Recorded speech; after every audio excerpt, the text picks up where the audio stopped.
Done. We have connected to the MacBook with the Type-C to Type-C connector, as we will not have the HDMI port with Mac.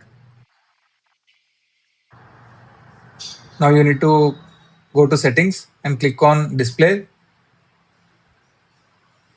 and choose the extended display.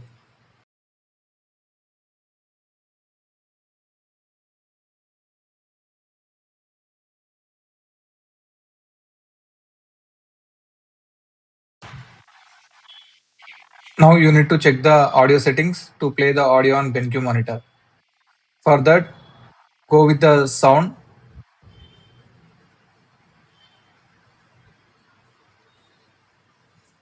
Click on BenQ monitor with the display port.